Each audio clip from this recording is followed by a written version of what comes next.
तो का एक बार फिर आपके अपने YouTube चैनल यूपी क्लासेस 2 में हर रोज़ की तरह हम फिर आए हैं उत्तर प्रदेश के 15 महत्वपूर्ण प्रश्नों की श्रृंखला के साथ जो आपकी परीक्षा में पूछे जाते हैं। तो चलिए बिना देरी किए शुरू करते हैं आज की अपनी क्लास स्टार्ट करने से पहले आप सभी से एक छोटा सा रिक्वेस्ट है, यदि आप हमारे चैनल पर नए हैं तो चैनल को सब्सक्राइब कर लीजिए, महत्वपूर्ण प्रश्नों की श्रृंखला आप तक पहुंचती रहे। तो चलिए वीडियो को लाइक कर दीजिए, शेयर कर दीजिए और चैनल को सब्सक्राइब कर लीजिए। चलते हैं आज के हमारे अपने पहले प्रश्न पे। आज का हमारा पहला प्रश्न है, चौरी चौरा हत्याकांड उत्तर प्रदेश के किस जिले में हुआ था। आपको बताना है कि चौरी चौरा हत्याकांड उत्तर प्रदेश के किस जिले में हुआ था। विकल्प हमारे हैं मेरठ, गोरखपुर, अलीगढ़ या अमृतसर में। तो बताइए इस प्रश्न का सही जवाब क्या होगा। काफ़ी महत्वपूर्ण प्रश्न है। भारतीय इतिहास के परिप्रेक्ष्य से चौरी चौरा हत्याकांड काफ़ी महत्वपूर्ण है। अक्सर परीक्षा में पूछा जाने वाला प्रश्न है कि चौरी चौरा हत्याकांड उत्तर प्रदेश के किस जिले में हुआ था। अगर आपको चौरी चौरा हत्याकांड के बारे में बताएं तो चौरी चौरा हत्याकांड महात्मा गांधी जी के असहयोग आंदोलन के दौरान घटित एक घटना है। यह घटना 4 फरवरी 1922 को गोरखपुर के चौरी चौरा नामक स्थान पर किसानों के द्वारा एक थाने में आग लगा दी गई थी, जिसमें 22 पुलिसकर्मी और 3 नागरिकों की मौत हो गई थी। इस घटना को चौरी चौरा कांड के नाम से जाना जाता है। तो इस प्रकार हमारे सही विकल्प है विकल्प बी, गोरखपुर। चौरी चौरा हत्याकांड उत्तर प्रदेश के गोरखपुर में 4 फरवरी 1922 को घटित हुई थी। इसी से आहत होकर महात्मा गांधी ने अपना असहयोग आंदोलन वापस ले लिया था। काफ़ी महत्वपूर्ण प्रश्न है कि चौरी चौरा हत्याकांड कब घटित हुआ था। तो चौरी चौरा हत्याकांड 4 फरवरी 1922 में घटित हुआ था। इसी हत्याकांड से आहत होकर महात्मा गांधी ने अपने असहयोग आंदोलन को वापस ले लिया था। तो चौरी चौरा हत्याकांड हमारे उत्तर प्रदेश को गोरखपुर में चौरी चौरा नाम का स्थान पर घटित हुआ था और यह घटना 4 फरवरी 1922 को घटित होती है। अगले प्रश्न पे चलते हैं। अगला प्रश्न हमारा, कछुआ वन्यजीव विहार स्थित है। तो आपको बताना है कि कछुआ वन्यजीव विहार कहाँ स्थित है। विकल्प हमारे हैं वाराणसी, चित्रकूट, ललितपुर या बहराइच। तो बताइए कि कछुआ वन्यजीव विहार कहाँ स्थित है। आप बताइए कछुआ वन्यजीव विहार कहाँ स्थित है। अगर हम अन्य विकल्पों की बात करें तो चित्रकूट में रानीपुर वन्यजीव विहार चित्रकूट में। वहीं ललितपुर में बात करें तो महावीर स्वामी वन्यजीव विहार जो उत्तर प्रदेश का सबसे छोटा वन्यजीव विहार है, महावीर स्वामी वन्यजीव विहार ललितपुर में। अगर वहीं बहराइच की बात करें तो बहराइच में कतरनिया घाट वन्यजीव विहार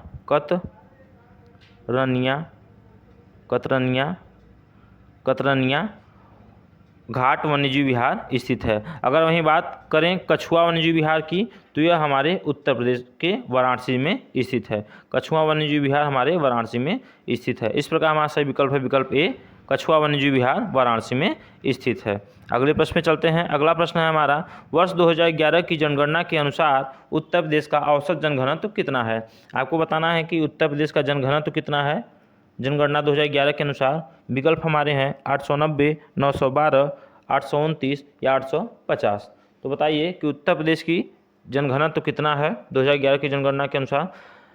अगर उत्तर प्रदेश के जनघनत्व की बात करें तो 2011 की जनगणना के अनुसार और उत्तर प्रदेश का औसत जनघनत्व 829 व्यक्ति प्रति वर्ग किलोमीटर है। अगर वहीं भारत के परिप्रेक्ष्य में बात करें तो इसका राष्ट्रीय औसत 382 वर्ग किलोमीटर है। इस प्रकार हमारा सही विकल्प है विकल्प सी हमारा सही जवाब है 829 प्रति वर्ग किलोमीटर। अगर हम भारत के परिप्रेक्ष्य में बात करें कि भारत का जनघनत्व कितना है तो 382। अगर भारत का संपूर्ण भारत में पूछें औसत जनघनत्व कितना है तो 382। अगर उत्तर प्रदेश के परिप्रेक्ष्य में पूछे तो जनघनत्व 829 प्रति व्यक्ति प्रति वर्ग किलोमीटर है। अगले प्रश्न में चलते हैं। अगला प्रश्न हमारा, उत्तर प्रदेश की कुल आबादी देश की कुल आबादी की कितनी प्रतिशत है। आपको बताएं कि हमारी उत्तर प्रदेश की जो आबादी है वह देश की कुल आबादी की कितनी प्रतिशत है। विकल्प हमारे 20%, विकल्प बी है 16.51%, विकल्प सी है 15.34% या 22%। तो आपको बताना है कि उत्तर प्रदेश का कुल आबादी जो है वह देश की कुल आबादी का कितना प्रतिशत है। अगर उत्तर प्रदेश की कुल आबादी की बात करें तो देश में सर्वाधिक आबादी वाला राज्य उत्तर प्रदेश है। वहीं अगर प्रतिशत की बात करें तो उत्तर प्रदेश की कुल आबादी देश की कुल आबादी की 16.51% है। इस प्रकार हमारा सही विकल्प है विकल्प बी, 16.51% है।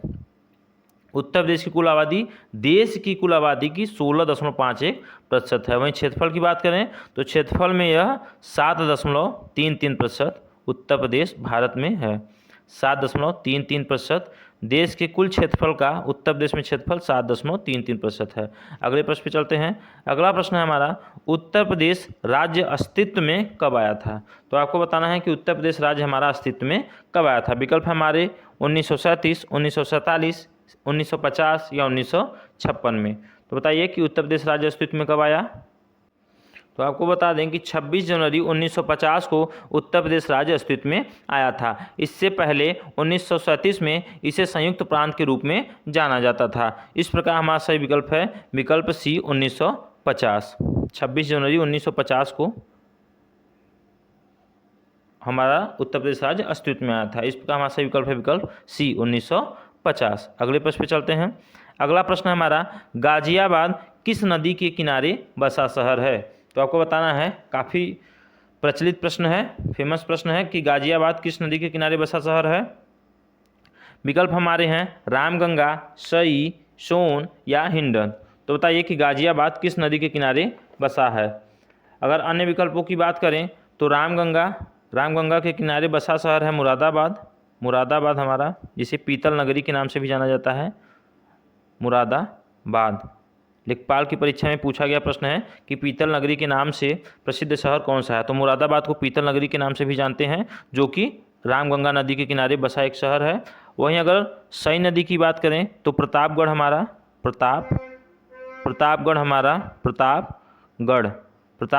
कहाँ बसा हुआ है? सई नदी के किनारे में। प्रतापगढ़ उत्तर प्रदेश में आंवले के लिए जाना जाता है। आंवले का उत्पादन होता है हमारे प्रतापगढ़ में। तो प्रतापगढ़ सई नदी के किनारे बसा हुआ है। वहीं अगर सोन नदी की बात करें तो सोन नदी के किनारे बसा शहर हमारा सोनभद्र है। सोनभद्र शहर हमारा, सोनभद्र जिला हमारा सोन नदी के किनारे बसा एक शहर है। अगर सोनभद्र की बात करें तो सोनभद्र में सर्वाधिक अनुसूचित जनजातियां पाई जाती हैं उत्तर प्रदेश में, और सर्वाधिक वन भी हमारे सोनभद्र में पाए जाते हैं। वहीं अगर हिंडन नदी की बात करें तो हिंडन नदी के किनारे बसा शहर हमारा गाजियाबाद है। तो इस प्रकार हमारा सही विकल्प है विकल्प डी, गाजियाबाद हिंडन नदी के किनारे बसा एक शहर है। अगले प्रश्न पे चलते हैं। अगला प्रश्न है हमारा, भारत माता मंदिर कहाँ स्थित है? तो बताइए भारत माता मंदिर कहाँ स्थित है। विकल्प हमारे हैं प्रयागराज, सोनभद्र, वाराणसी या मथुरा। तो भारत माता मंदिर कहाँ स्थित है बताइए। अगर भारत माता मंदिर के बारे में बात करें तो भारत माता मंदिर महात्मा गांधी काशी विद्यापीठ, जो कि वाराणसी के प्रांगण में स्थित है। इसका निर्माण डॉक्टर शिव प्रसाद गुप्त ने कराया था और उद्घाटन सन 1936 में महात्मा गांधी जी के द्वारा किया गया था। इस प्रकार हमारा सही विकल्प है विकल्प सी, वाराणसी। विकल्प सी, वाराणसी। भारत माता मंदिर हमारा महात्मा गांधी काशी विद्यापीठ के प्रांगण में स्थित है, जो कि वाराणसी में स्थित है। इस प्रकार हमारा सही विकल्प है विकल्प सी। अगले प्रश्न पे चलते हैं। अगला प्रश्न हमारा, जनसंख्या की दृष्टि से उत्तर प्रदेश की सबसे बड़ी जनजाति कौन सी है? तो आपको बताना है कि उत्तर प्रदेश की सबसे बड़ी जनजाति कौन है जनसंख्या की दृष्टि से। विकल्प हमारे हैं थारू, बनरावत, बुक्शा या जौनसारी। तो बताइए कि जनसंख्या की दृष्टि से उत्तर प्रदेश का सबसे बड़ी जनजाति कौन सी है। अगर उत्तर प्रदेश की जनजाति के बारे में बात करें तो उत्तर प्रदेश की कुल जनसंख्या में अनुसूचित जनजाति का प्रतिशत 0.6% है। वहीं अगर उत्तर प्रदेश में पाई जाने वाली प्रमुख जनजातियों के बारे में बात करें तो गोंड, बुक्शा, थारू, राजी, जौनसारी, खरवार व महिगीर जनजाति हैं। जालौन व फैजाबाद में एक भी जनजाति नहीं पाई जाती हैं। अगर बात करें कि सबसे बड़ी समूह जनजाति की कौन है तो थारू जनजाति उत्तर प्रदेश की सबसे बड़ी जनजाति है। तो इस प्रकार हमारा सही विकल्प है विकल्प ए, थारू जनजाति। अगर वहीं बात करें कि उत्तर प्रदेश की सबसे छोटी जनजाति की तो बनरावत जनजाति, ये जो बनरावत जनजाति है यह उत्तर प्रदेश की जनसंख्या की दृष्टि से सबसे छोटी जनजाति है, सबसे छोटी जनजाति है उत्तर प्रदेश की जनसंख्या की दृष्टि से बनरावत। वहीं थारू की बात करें तो थारू जनसंख्या की दृष्टि से उत्तर प्रदेश की सबसे बड़ी जनजाति है जो उत्तर प्रदेश के तराई क्षेत्रों में पाई जाती है। अगले प्रश्न पे चलते हैं। अगला प्रश्न है हमारा, बताइए उत्तर प्रदेश से संबंधित महत्वपूर्ण प्रश्न कि उत्तर प्रदेश का सबसे कम क्षेत्रफल वाला जिला कौन सा है। विकल्प हमारे हैं हापुड़, गाजियाबाद, भदोही या लखीमपुर खीरी। तो आपको बताना है कि उत्तर प्रदेश का सबसे कम क्षेत्रफल वाला जिला कौन सा है। तो अगर उत्तर प्रदेश के क्षेत्रफल की बात करें तो क्षेत्रफल की दृष्टि से यह देश का चौथा सबसे बड़ा राज्य है। अगर वहीं सर्वाधिक क्षेत्रफल वाले जिले की बात करें तो लखीमपुर खीरी उत्तर प्रदेश का सबसे ज़्यादा क्षेत्रफल वाला जिला है। वहीं सबसे कम क्षेत्रफल वाले जिले की बात करें तो हमारा हापुड़ सबसे कम क्षेत्रफल वाला जिला है। हापुड़ उसके बाद अगर दूसरे नंबर की बात करें क्रम की संख्या में तो गाजियाबाद, उसके बाद हमारा भदोही। सबसे छोटा जिला हमारा हापुड़, उसके बाद गाजियाबाद, फिर भदोही उत्तर प्रदेश का सबसे कम जनसंख्या सबसे कम क्षेत्रफल वाला जिला है। अगले प्रश्न में चलते हैं। अगला प्रश्न हमारा है उत्तर प्रदेश में सबसे कम धार्मिक समुदाय कौन सा है। हमारे हैं हिंदू, मुस्लिम, जैन या पारसी। तो आपको बताना है कि उत्तर प्रदेश में सबसे कम धार्मिक समुदाय कौन सा है। अगर समुदाय की बात करें तो सर्वाधिक जनसंख्या हिंदू धर्म को तथा सबसे कम जैन समुदाय को मानने वाले उत्तर प्रदेश में लोग हैं। वहीं अगर क्रम में बात करें घटते हुए क्रम में तो हिंदू, मुस्लिम, सिख, बौद्ध, ईसाई और जैन धर्म को मानने वाले उत्तर प्रदेश में हैं। इस प्रकार सबसे कम धर्म को मानने वाले उत्तर प्रदेश में जैन समुदाय के लोग हैं। इस प्रकार हमारा सही विकल्प है विकल्प सी जैन। अगर वहीं सर्वाधिक साक्षरता की बात करें तो सर्वाधिक साक्षरता जैन धर्म में है जो कि 93.2% है। 93.2%। उत्तर प्रदेश में सर्वाधिक शिक्षित या साक्षरता वाला धार्मिक समुदाय हमारा जैन समुदाय है। सबसे कम साक्षर वाले समुदाय की बात करें तो मुस्लिम समुदाय उत्तर प्रदेश में सबसे कम शिक्षित वाला समुदाय है जिसकी साक्षरता दर 47.8% है। अगर मुस्लिम की साक्षरता दर बात करें तो 47.8%। वहीं सर्वाधिक साक्षर समुदाय की बात करें तो जैन धर्म है जो कि 93.2% की साक्षरता दर है। इस प्रकार हमारा सही विकल्प है विकल्प सी जैन। अगले प्रश्न में चलते हैं। अगला प्रश्न हमारा है उत्तर प्रदेश सरकार ने एक जिला एक उत्पाद योजना कब लॉन्च किया था। उत्तर प्रदेश सरकार द्वारा चला गया एक महत्वपूर्ण योजना है एक जिला एक उत्पाद योजना।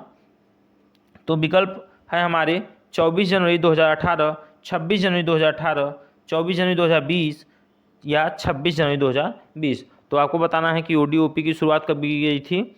एक जिला एक उत्पाद अर्थात वन डिस्ट्रिक्ट और वन प्रोडक्ट, इसको ODOP भी बोलते हैं। ODOP मतलब वन डिस्ट्रिक्ट वन प्रोडक्ट यानी एक जिला एक उत्पाद योजना। तो आपको बताना है कि इसको कब शुरू किया गया था।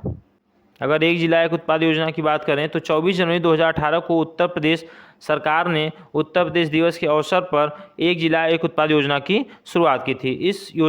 इस योजना का शुरुआत करने का उद्देश्य लघु और मध्यम उद्योगों को बढ़ावा देना तथा स्वरोजगार को प्रोत्साहित करने के लिए किया गया था। इस प्रकार हमारा सही विकल्प है विकल्प ए 24 जनवरी 2018। वन डिस्ट्रिक्ट वन प्रोडक्ट की शुरुआत 24 जनवरी 2018 को हमारे उत्तर प्रदेश के मुख्यमंत्री माननीय योगी आदित्यनाथ जी के द्वारा किया गया था। अगले प्रश्न में चलते हैं। अगला प्रश्न हमारा है leather technology park Uttar Pradesh के किस जिले में स्थित है। आपको बताना है कि leather technology park Uttar Pradesh के किस जिले में स्थित है। विकल्प हमारे हैं गाजियाबाद, उन्नाव, कानपुर या आगरा। तो बताइए उत्तर प्रदेश में लेदर टेक्नोलॉजी पार्क कहाँ स्थित है, आपको बताना। तो बताइए कि लेदर टेक्नोलॉजी पार्क कहाँ स्थित है। अगर लेदर टेक्नोलॉजी पार्क की बात करें तो लेदर टेक्नोलॉजी पार्क हमारे उन्नाव जिले में स्थित है। लेदर टेक्नोलॉजी पार्क हमारे उन्नाव में स्थित है। इस प्रकार हमारा सही विकल्प है विकल्प बी उन्नाव। अगले प्रश्न में चलते हैं। अगला प्रश्न 1857 के प्रथम स्वतंत्रता विद्रोह में लखनऊ से भाग लेने वाली प्रसिद्ध स्वतंत्रता सेनानी कौन थी। भारतीय इतिहास की दृष्टि से काफ़ी महत्वपूर्ण प्रश्न है यह। 1857 के विद्रोह से संबंधित कि 1857 के प्रथम स्वतंत्रता विद्रोह में लखनऊ से भाग लेने वाली प्रसिद्ध स्वतंत्रता सेनानी कौन थी। आपको बताना है। विकल्प हमारे हैं कस्तूरबा गांधी, भिकाजी कामा, सरोजनी नायडू या बेगम हजरत महल। तो बताइए कि 1857 की क्रांति में लखनऊ से भाग कौन लिया था। अगर आपको 1857 की क्रांति के बारे में बताएं तो 10 मई 1857 को मेरठ से शुरू हुए इस विद्रोह को प्रथम भारतीय स्वतंत्रता संग्राम और सिपाही विद्रोह के नाम से भी जाना जाता है। ब्रिटिश सरकार के विरुद्ध यह भारतीयों का पहला सशस्त्र विद्रोह माना जाता है। यह विद्रोह लगभग 2 वर्षों तक भारत के विभिन्न क्षेत्रों में चला था। अगर वहीं इसके दिल्ली के नेतृत्व की बात करें, 1857 की क्रांति का दिल्ली का नेतृत्व बहादुर शाह जफर ने किया था। अगर वहीं लखनऊ से बात करें तो लखनऊ से बेगम हजरत महल जी ने किया था। लखनऊ से हमारा विद्रोह का नेतृत्व जिसने किया था बेगम हजरत महल ने किया था। और 1857 की क्रांति कब से शुरू होती है तो 10 मई 1857 को। भारतीय इतिहास की दृष्टि से काफ़ी महत्वपूर्ण दिन है 10 मई 1857। इसी क्रांति को भारत के इतिहास में प्रथम स्वतंत्रता संग्राम के रूप में जाना जाता है। अगर इसके प्रतीक की बात करें, इस क्रांति के प्रतीक के बारे में, तो कमल व रोटी इसका प्रतीक चिन्ह रखा गया था। कमल और रोटी अक्सर परीक्षा में पूछा जाता है कि 1857 के विद्रोह का प्रतीक चिन्ह क्या था, तो प्रतीक चिन्ह क्या था, कमल और रोटी। और यह क्रांति कब शुरू होती है तो 10 मई 1857 को हमारा प्रथम स्वतंत्रता संग्राम शुरू होता है, जो कि अंग्रेजों के विरुद्ध एक सशस्त्र विद्रोह था। इस प्रकार हमारा सही विकल्प है विकल्प डी। लखनऊ से इस विद्रोह का नेतृत्व किसने किया था, बेगम हजरत महल जी ने किया था। अगले प्रश्न पे चलते हैं। अगला प्रश्न हमारा है, उत्तर प्रदेश में सर्वप्रथम हवाई डाक सेवा प्रारंभ कब की गई थी। तो बताइए कि उत्तर प्रदेश में सर्वप्रथम हवाई डाक सेवा कब प्रारंभ की गई थी, आपको बताना है। विकल्प हमारे हैं 1911, 1912, 1914 या 1920। तो बताइए कि हवाई डाक सेवा उत्तर प्रदेश में कब शुरू की गई थी। अगर हवाई डाक सेवा की बात करें तो उत्तर प्रदेश में सबसे पहले इलाहाबाद से नैनी के बीच में 1911 में हवाई डाक सेवा प्रारंभ की गई थी। कहाँ से कहाँ के बीच में, तो इलाहाबाद से नैनी के बीच में, इलाहाबाद से नैनी के बीच में हवाई डाक सेवा प्रारंभ की गई थी वर्ष 1911 में। इसका हमारा सही विकल्प है विकल्प ए 1911। चलते हैं अगले प्रश्न पे। आज का हमारा अगला प्रश्न और अंतिम प्रश्न, निम्न में से कौन सा जिला नेपाल से अपनी सीमा साझा नहीं करता है। तो पिछली कक्षाओं में हमने बात किया है कि नेपाल से सीमा साझा करने वाले उत्तर प्रदेश के कौन से ज़िले हैं। तो आप बताइए कि उत्तर प्रदेश की इनमें से कौन से जिला नेपाल से अपनी सीमा साझा नहीं करता है। अगर आप हमारी पिछली कक्षाओं को देखे होंगे तो हमने पिछली कक्षाओं में बात किया है कौन कौन से ज़िले हैं जो नेपाल से अपनी सीमा साझा करते हैं। तो विकल्प हमारे हैं बहराइच, श्रावस्ती, कुशीनगर या सिद्धार्थनगर। तो बताइए कि नेपाल से इसमें से कौन सा जिला नेपाल से अपनी सीमा साझा नहीं करता है। अगर बात करें नेपाल से सीमा साझा करने वाले उत्तर प्रदेश के ज़िलों के बारे में, तो उत्तर प्रदेश के कुल 7 जनपद नेपाल से अपनी सीमा साझा करते हैं, जो कि पीलीभीत, लखीमपुर खीरी, बहराइच, श्रावस्ती, बलरामपुर, सिद्धार्थनगर और महाराजगंज हैं। तो इस प्रकार हमारा जो ज़िला है कि नेपाल से अपनी सीमा साझा नहीं करता, तो कुशीनगर ऐसा ज़िला है जो नेपाल से अपनी सीमा साझा नहीं करता है। बाकी बहराइच, श्रावस्ती और सिद्धार्थनगर ये तीनों अपनी सीमा साझा करते हैं नेपाल के साथ। और नेपाल से उत्तर प्रदेश के कुल 7 ज़िले, कितने ज़िले, 7 ज़िले कुल नेपाल से अपनी सीमा साझा करते हैं। कुशीनगर हमारा नेपाल से अपनी सीमा साझा नहीं करता। इसी के साथ आज के हमारे प्रश्न यहीं समाप्त होते हैं।